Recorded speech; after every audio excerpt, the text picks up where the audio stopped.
Et notre invité ce matin dans la grande interview CNews et Europe 1, c'est Robert Ménard. Bonjour Robert Ménard. Bonjour madame. Vous êtes le maire de Béziers. On va parler évidemment de ce qui se passe dans notre pays. Mais d'abord, ce cessez-le-feu qui a été instauré avant-hier par Donald Trump, cessez-le-feu fragile, on n'arrête pas de le répéter. Est-ce que pour vous, il y a des gagnants ou il n'y a que des perdants dans cette affaire, dans ce cessez-le-feu décrété par les Américains? En tout cas, je ne suis pas sûr que M. Trump soit le gagnant.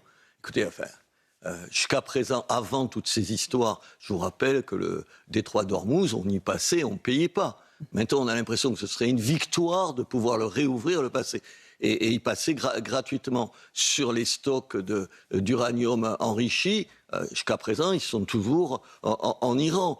Sur toutes les armes balistiques et le programme nucléaire civil, quel contrôle il y a ? Quand j'entends cette espèce de cocorico de M. Trump, qui d'abord dit une chose et le contraire en 5 minutes. Pas exactement un cocorico, ce serait la version américaine du cocorico. C'est la version américaine du cocorico, mais vous voyez ce que je veux dire. Oui. Tu te dis, mais enfin, moi j'hésite entre il se fout de nous ou il est cinglé de temps en temps. Honnêtement, j'en suis à ce point-là, tant je trouve ça sidérant. Cette guerre n'a pas été menée pour les bonnes raisons, Robert Ménard, selon vous? Attendez.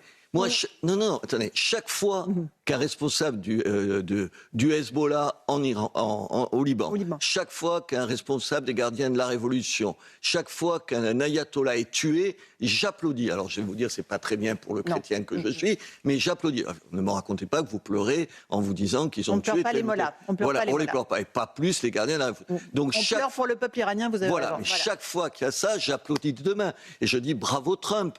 La seule chose, c'est où on en est par rapport au peuple iranien que moi je connais, parce que ça a été mon boulot à un moment donné de m'occuper des gens qui étaient dans des régimes comme ça. Vous êtes sûr qu'ils en sortiront bien ? Vous êtes sûr qu'aujourd'hui on n'a pas renforcé le pouvoir des dictateurs, des fous furieux qui dirigent ce pays ? Je ne suis pas sûr. Aujourd'hui, le bilan, il reste à prouver qu'il est positif. Et quand j'entends, vous savez, les rotondonnades, oui, je vais y arriver, où on fait le malin et tout ça, vous avez vu comment il est. Enfin, vous arrivez à le prendre au sérieux, vous ? Moi, non. C'est le président des États-Unis élu démocratiquement. Il est président. Voilà. Il est président des États-Unis, il est président de la plus grande puissance du monde, et il est un type aussi dangereux. Pardon. Écoutez, est-ce que ce cessez-le-feu est fragile ? On a parlé du peuple iranien qui est le grand oublié de ce cessez-le-feu. Et puis il y a ce qui se passe aussi au Liban. Israël poursuit ses objectifs de guerre parce qu'ils ne sont pas atteints. Il veut l'éradication du Hezbollah. Est-ce que là encore, il faut dire à Israël de continuer de mener ses opérations ? Attendez, d'abord, quand j'entends des gouvernements comme le gouvernement espagnol, les pires en Europe, c'est le gouvernement espagnol, faire une leçon à Israël, Coco, tu t'occupes de Madrid et de Barcelone et tu nous lâches les baskets. Attendez, vous pouvez reprocher tout un tas de choses à Israël, pas eux de ne pas avoir de la suite dans les idées. Eux, vous savez pourquoi ils font la guerre, ils l'ont dit dès le début, ils veulent se débarrasser d'un régime qui est une menace existentielle pour Israël. Il faut rappeler que ce régime iranien, il veut la destruction d'Israël.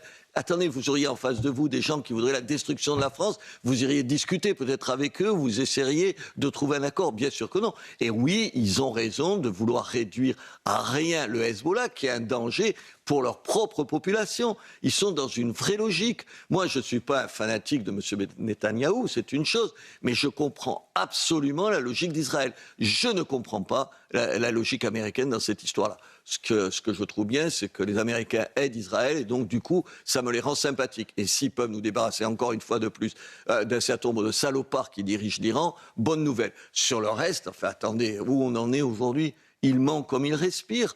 Monsieur Trump, il ment comme il respire. Pas seulement il change d'avis, il ment. Aujourd'hui, il vous dit un truc et vous vous apercevez 4 heures après que c'est pas vrai. Il vous explique, ça y est, on est presque d'accord avec le pouvoir iranien. Vous avez vu qu'est-ce qu'ils leur disent aujourd'hui ? Non, on est d'accord sur rien. Vous arrivez à le croire, c'est un danger. Attendez, pas un danger comment vous expliquer ? Pas un danger pour les États-Unis, encore que sur l'image des États-Unis, c'est terrible. C'est un danger parce que je pense il a fait croire au peuple iranien un certain nombre de choses. Rappelez-vous, il y a encore quelques semaines, il leur disait, allez, vous avez qu'à vous révolter. Et aujourd'hui, il dirait, oui, le pouvoir a changé, vous avez vu. Selon lui, c'est plus les mêmes qui sont au pouvoir en Iran et on va pouvoir trouver un accord. Bonjour pour les Iraniens. Bonjour pour les Iraniens. Il y a cette crise énergétique, Robert Ménard, qui impacte de très très fort les Français avec les prix des carburants, le prix du gaz, tout le prix de l'énergie. Est-ce que vous comprenez que le gouvernement dise on ne peut pas aider plus que ça les Français? Non. Il faut arrêter les aides à tire-larigot? Je dis, quand j'entends un certain nombre d'opposants au gouvernement, et encore une fois, moi je ne défends pas le gouvernement, j'essaie juste de ne pas raconter des cracks et des salades aux gens. Madame, si on doit, et il faudra viser, on vise à des aides personnalisées, ciblées, voilà. Tout ça, ça va. Généraliser, ça va coûter des milliards. Moi je dis, très bien, vous me dites, vous, on va le faire. Et je vous dis, vous avez raison. Madame Ferrari, vous avez absolument raison. Et la deuxième question, c'est on va le payer avec quoi? Avec quel argent? Ça veut dire que les gens, mais regardez, du Rassemblement national à LFI, ils ont en commun ça. Ils ont en commun ça, Madame Ferrari, de demander des choses que tout le monde a envie d'avoir. Vous n'avez pas envie de payer moins cher l'essence, comme tout le monde. Vous avez envie de payer... Oui, on a envie de la payer moins cher. De la payer moins cher. Mais la deuxième partie de l'affirmation, c'est dire où on va faire les économies, parce que c'est les mêmes qui vous disent il ne faut pas creuser le déficit. Si tu ne veux pas creuser le déficit, il faut faire des économies. Les Italiens réussissent à le faire parce qu'évidemment, ils ont une situation financière qui est moins catastrophique. Mais parce que la nôtre. qu'ils ont arrêté de dire on peut donner de l'argent comme ça à tire-larigot. Mais aujourd'hui, vous ne pouvez pas reprocher au gouvernement à la fois d'avoir donné à un moment donné de l'argent à tire-larigot, vous savez, on n'arrêtait pas, et maintenant de vouloir recommencer. Attendez, il faut avoir un peu de suite dans l'esprit. Donc oui, on fait des économies sur l'essence. Moi, je crois qu'il faut le faire avec des gens ciblés, parce qu'on ne peut pas le faire pour tout le monde. Et si tu veux le faire pour tout le monde, tu nous expliques où tu vas faire les économies. Et là, ils sont nettement moins bons. Robert Ménard, on a eu la joie hier de voir revenir nos compatriotes Cécile Collère et Jacques Paris. Ils ont vécu près de 4 ans de galère dans les geôles iraniennes. Vous saluez le rôle de la France dans cette exfiltration, d'abord libération puis exfiltration de nos compatriotes? Oui. Pour en avoir vécu beaucoup à la tête de Reporters sans frontières, je ne cesse de dire on ne sait pas ce qui se passe au niveau diplomatique. Ni vous, ni moi. Donc on va être prudent, on va juste être heureux pour eux, pour leur famille. Les images qu'on a vues, y compris quand M. Macron l'embrasse elle, je trouvais que c'était un beau moment. Je suis heureux pour eux. Ils sont là, 4 ans, ça a dû être l'enfer, parce que la prison... C'est ce qu'ils ont dit, oui. Les prisons, oui, parce que tu le dis maintenant et tout. C'est une bonne nouvelle. S'il y a des contreparties, c'est pas grave. Mais il y en a toujours. Attendez, vous êtes journaliste depuis des années. Vous avez vu une libération sans un échange. Ça n'existe pas. Absolument. C'est un choix. La France, elle fait ce choix-là. Il y a des pays, moi je me rappelle, je m'étais engueulé avec les Anglais. Les Anglais, ils donnent rien en échange et ils ne le font pas. Et du coup, ils n'arrivent pas de temps en temps à faire libérer leurs otages. On a dû donner quelque chose. Écoutez, regardez-les, on les voit sur les images, je suis content pour eux. Vous avez raison. Alors on peut donner. On a ces 2 otages qui ont été libérés, on en a toujours un qui s'appelle Christo Glaise, qui est en Algérie, on ne l'oublie pas. Chaque jour, on demande sa libération sur CNews et Europe 1. Parlons un peu justement de nos relations avec l'Algérie. Laurent Nunez, ministre de l'Intérieur, a affirmé que la coopération, notamment migratoire, avec le régime algérien repartait. Vous avez l'impression qu'il est en train de détricoter tout ce qu'avait tenté de mettre en place Bruno Retailleau? Enfin, je suis sidéré de ces décllarations. Vous vous rappelez sur l'islam, comme s'il fallait... Attendez, moi, je ne suis pas... Alors, lesquels propos? Sur il faut faire la promotion de l'islam. Il l'a dit à la Grande Mosquée et il a dit le voilement des enfants ne menace pas mais tout ça se le vivre ensemble. Pourquoi vous ne mettez pas à faire, je ne sais pas, vous devriez promouvoir l'islam tous les jours à l'antenne. Enfin, où il a trouvé ça? Il a rétropédalé depuis, il a dit que c'était maladroit. Oui, mais sauf qu'il l'a dit. Et ça dit quelque chose dans la tête des gens. Oui, moi, je suis bouleversé de voir, et j'en vois chez moi, des gamines. Ça ne vous fait pas quelque chose, une gamine de 8 ans entièrement voilée? Vous envoyez? Mais bien sûr que j'en vois. Et qu'est-ce que vous faites dans ce cas? Comment on envoie? Attendez, moi, j'ai arrêté des gamines dans la rue en leur demandant, je me rappelle, à une gamine, en lui demandant d'enlever son foulard. Je vous rappelle que c'est interdit en France quand vous êtes entièrement couverte, pas le voile, quand vous êtes dans l'espace public, entièrement couverte. Bien sûr, mais c'est pas facile à dire quelqu'un. Et vous attendez du ministre qui soit le premier à dire c'est pas acceptable. Il a des enfants, il a envie que ça arrive à ses gosses, il a envie que dans les piscines, à côté de ses enfants, il y ait des femmes entièrement vêtues, mais enfin, ça va pas bien. Donc c'est pas des propos maladroits pour vous? Mais non, je pense tout le temps qu'il y a une partie de la classe politique de gauche, mais aussi une partie de droite ou du centre, comme vous voulez, qui continuellement et se sent obligé de montrer patte blanche au gouvernement algérien. Comme si on allait pendant un siècle rappeler qu'on a colonisé l'Algérie. Colonisation qui d'ailleurs n'est pas forcément un crime contre l'humanité et a apporté un certain nombre de choses, même s'il y a eu des aspects terribles. Et moi, je suis pied noir. Et vous en parlez dans votre livre, Les Traclara, qu'on va évoquer dans un instant. Voilà, donc, mais enfin, vous faites pas ça, mais qu'est-ce qu'il a mauvaise conscience de quoi ? De quoi il a mauvaise conscience ? Enfin, attendez, moi je connais bien les Algériens, et vous croyez que les Algériens, le peuple algérien, il aime le gouvernement algérien, mais il faut être jobard pour dire des choses comme ça. Chaque fois que vous tapez sur le gouvernement algérien, les Algériens eux-mêmes, oui, il y en a un certain nombre qui vont vous dire « Ah oui, il ne faut pas toucher à mon gouvernement », et puis une bonne partie, en catimini, derrière vous dit « Mais encore, c'est de beaux salauds dans le gouvernement, ils ont pillé ce pays, ils l'ont pillé, leur propre pays ». Et M. Nunez, il est en train de faire des excuses. Oh oui, les pauvres et tout ça. Non, mais ça va bien. Robert Ménard, on est sur CNews et Europe 1. Un mot de la France Insoumise. Le feuilleton judiciaire autour de Rima Hassan se poursuit. Je rappelle que l'eurodéputée a été placée en garde à vue la semaine dernière pour apologie du terrorisme et des stupéfiants ont été retrouvés sur elle.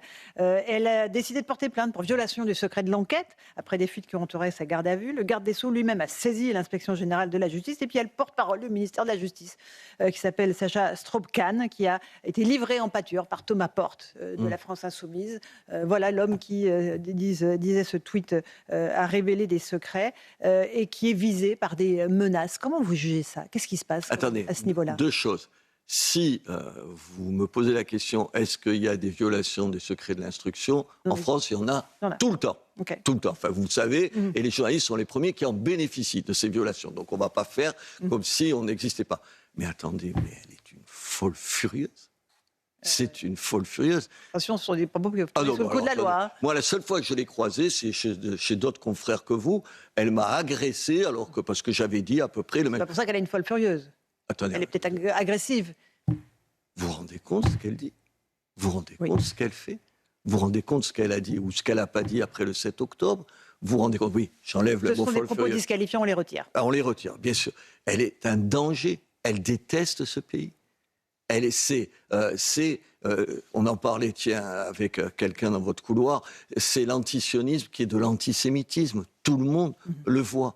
C'est quelqu'un, enfin attendez, et ils vont nous donner une leçon de morale. Vous avez vu la bande de drogués qu'il y a dans ce parti ? Alors pardon, vous allez trouver aussi que c'est un propos que je ne devrais pas tenir. Attendez, il y en a combien ? Là, ce sont des faits. Et c'est eux qui vont nous donner une leçon de morale. Mais le pire, c'est qu'ils continuent à avoir des gens qui votent pour eux. Chez moi, ils ont fait moins de 4%. Donc je suis assez content. Je parle de la France Insoumise. Alors, parlons de la droite, parce qu'il y a une espèce de marigot à droite où chacun s'empoigne pour savoir qui sera candidat, si primaire ou pas. Est-ce que la droite est morte pour vous, Robert Ménard ? Comme c'est parti, oui. Attendez, qu'est-ce qu'on veut ? Qu'il y ait un tête-à-tête entre M. Bardella ou Mme Le Pen et de l'autre côté, M. Mélenchon. Vous y croyez vraiment à ce tête-à-tête RN-FI ? Si on continue, si tout ce qu'il y a au milieu, du côté de la droite, n'est pas capable de s'entendre, bien sûr. Mais enfin, vous vous rendez compte, le spectacle que donne cette droite ? Moi, je les connais tous. Je parle avec tous. Mais enfin, attendez, il faut qu'ils oublient leur parti. Les partis, c'est ce qui nous fera perdre. Ce qui fera perdre ce pays. Il faut qu'ils s'oublient 2 minutes. 2 minutes les uns et les autres, parce qu'ils sont tous pour l'union, mais c'est toujours derrière eux. Ils ne sont même pas foutus de se mettre d'accord sur comment on décide qui va les incarner. Alors, avant qu'ils décident sur la personne en question, les poulets rendent dedans. Moi, je suis absolument... Écoutez, ça fait, je ne sais pas combien, 10 ans, 15 ans que je défends l'union des droites. C'est une connerie, ce que je dis là. Ça ne fonctionnera jamais. Ce sont les électeurs qui la feront, peut-être. Ouais, voilà. Il faut que quelqu'un existe par les électeurs, mais pas par les états-majors politiques. Donc on oublie les primaires, on oublie tout ça. Mais moi, je n'y crois pas un instant. Ils ne se mettront jamais d'accord. Il faut juste que quelqu'un se mette à trouver les mots pour parler aux Français et pour faire en sorte que les gens les croient et se disent, tiens, celui-là, il ne nous raconte pas des cracks, celui-là, il nous aime. Il a un vrai programme. Et il nous aime, madame, il nous aime. Les gens, ils n'ont pas seulement besoin qu'on leur dise tout va mal, ça suffit d'écouter. Ils le savent. Il faut leur dire comment on sort de ça, comment on leur donne de l'espoir, comment on les câline, comment on fait en sorte qu'ils se disent tiens, il y a quelque chose qui fera que demain mes enfants, ce sera mieux que moi, que demain mes enfants sera mieux que moi. Où il n'y a pas une personne à droite qui parle comme ça. Pas une seule pour vous. Il n'y a personne qui émerge de l'eau. Moi, j'aime bien qui est Bruno Retailleau, par exemple. Je l'aime bien, mais il a pas trouvé aujourd'hui les mots pour parler aux Français. Sinon, et en plus, alors je ne parle pas de son parti, c'est ubuesque là, mais on ne va pas parler des Républicains, on va pouffer de rire en 2 minutes. Bon, on parle des enfants. Votre livre Lettre à Clara est adressé à votre fille. Vous essayez de lui expliquer, parce qu'elle ne partage pas du tout vos idées politiques, elle vote LFI, c'est ce que vous racontez dans ce livre. Vous lui expliquez votre parcours, vos racines, vos combats, ce qui vous a façonné en réalité pour arriver là où vous êtes. C'est un cas de figure, encore une fois, que chacun peut vivre dans sa propre famille. Comment est-ce qu'on peut partager ça, en fait, cette vision-là qui vous a façonné? Vous savez, je suis comme j'imagine comme plein de parents. Enfin, vous avez des enfants, j'en ai évidemment, Clara et d'autres. Moi, j'étais atterré, et je suis souvent atterré du fait, je suppose qu'on les aime comme nous deux. Enfin, qu'est-ce qui est plus important que nos enfants? Rien. Qu'est-ce qui est plus important que ma fille? Rien. Comment, à la fois, je l'aime à ce point. Je sais qu'elle m'aime parce qu'elle m'envoie des SMS, je t'aime, enfin, ce que vous devez vivre comme moi. Et comment, aujourd'hui, on en est contraint à la maison d'éviter tout un tas de sujets, parce qu'on se voit moins souvent, évidemment, avec ses frères et tout. Chacun a sa vie. On se voit, par exemple, à Noël. Et à Noël, avec Emmanuel, ma femme, on se dit, tiens, on ne va pas parler de ça, pas parler de ça, pas parler de ça. Parce que comment il y a ça? Est-ce que c'est simplement une affaire de génération? Vous savez, moi, je me suis construit, vous savez, on dit tout le temps, on se construit contre ses parents. Ou est-ce que c'est plus profond que ça? Et je ne veux pas lui faire l'insulte à ma fille de lui dire « Oh, ben tu sais, c'est parce que tu as 20 ans ou 24 ans que tu dis des choses comme ça, tu verras quand tu seras... » Donc c'est pas ça? C'est que la jeunesse de notre pays a été infiltrée? Oui. Non, elle a été quoi? Elle réagit pas comme nous. Et sur des choses, elle a raison. Elle a raison. Moi, j'ai changé grâce à ma fille. Sur quoi? Oh, mais pas, je sais pas. L'environnement sur l'environnement, sur le mariage homosexuel, sur l'immigration, sur la place de la religion. Elle a pas, vous voyez bien quelle sensibilité elle a. Je ne sais plus si elle vote LFI, là, je crois pas, mais elle vote très à gauche aujourd'hui. Sur tout ça, on a de vrais désaccords. Mais ce que j'essaye, c'est de pas renvoyer ça à sa jeunesse, d'essayer d'écouter ce qu'elle me dit. Et moi, ils font pas changer vos enfants. Vous vous dites quand même, moi, j'ai envie de devenir un vieux con qui croit qu'il a raison sur tout. C'est pas vrai. Et en plus, c'est une fille. Alors, les pères et les filles, c'est encore plus compliqué. J'essaye d'écouter. Mais le problème, c'est que quand on parle, comme je vous parle, j'arrivais pas à trouver les mots vite. Vous savez, ça montait dans le ton et tout ça, et j'ai pas envie de ça. Et je m'aperçois, mais c'est votre métier aussi, que l'écriture, elle te permet de faire passer des choses et de lui dire... Elle vous a fait changer sur les religions, sur le respect des religions, sur l'islam, le catholicisme? Elle m'a dit, par exemple, on est catholique. Il y a longtemps qu'elle ne va plus à la messe, si ce n'est pour faire plaisir à sa maman le jour de Noël. Vous voyez, le reste du temps, elle n'y va pas. Moi, je me suis aperçu, par exemple, que j'étais catholique, mais j'avais un regard terriblement critique sur l'islam. Et de temps en temps, peut-être qu'il m'était arrivé de confondre l'islam et l'islamisme. Et elle me rappelle à cette réalité. Elle me rappelle à ça. Or, elle a raison de ça. Elle a raison de ça parce que ses copains, certains sont musulmans et tout ça. Et elle me dit, mais ils sont pareils. Et quand je les vois, ces copains, je m'entends de la même façon. Oui, elle m'a appris à faire attention à ça, à faire attention. C'est chaque fois que j'ai fait une connerie à la mairie, par exemple, chaque fois, vous savez tout le temps, il y a le même point commun. Et vous avez été réélu triomphalement. Oui, mais je fais des conneries. Chaque fois, c'est quand j'ai plaqué mes idées sur la réalité. C'est-à-dire, au lieu de regarder comment les choses se passaient, j'avais des idées, il fallait que le monde corresponde à ça. Et elle m'apprend à faire ça. Et puis voilà. Mais dans ce livre, il y a beaucoup de choses. Il y a quasiment une plateforme programmatique, Robert Ménard, sur les sujets de société, le courage en politique, la nécessité de revenir à nos fondamentaux. Est-ce que vous y pensez en vous rasant le matin ou pas? Vous constatez que je ne me rase pas le matin. Et je le dis à nos auditeurs qui ne voient pas votre barbe et qui vous connaissent. Voilà, moi j'ai envie de trouver... Vous n'êtes pas candidat, quoi. Non, j'ai envie de trouver quelqu'un... Mais ça pourrait être vous.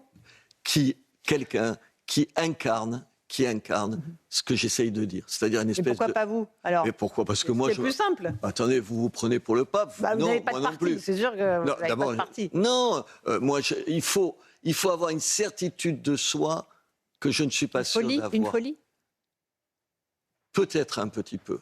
peut-être il faut être persuadé d'incarner quelque chose. Des fois, j'essaye de me dire, mais pourquoi tu n'incarnerais pas ça? Les gens me font confiance à Béziers, ce que j'ai fait à Béziers, il n'y a pas de différence d'approche entre une ville et un pays. Je sais pas, on va voir. Écoutez, moi je discute avec tout le monde. Très bien. On va voir, la porte n'est pas fermée. Je discute avec tout le monde. Merci Robert Ménard d'être venu ce matin dans l'interview sur CNews et sur Europe 1. Bonne journée à vous.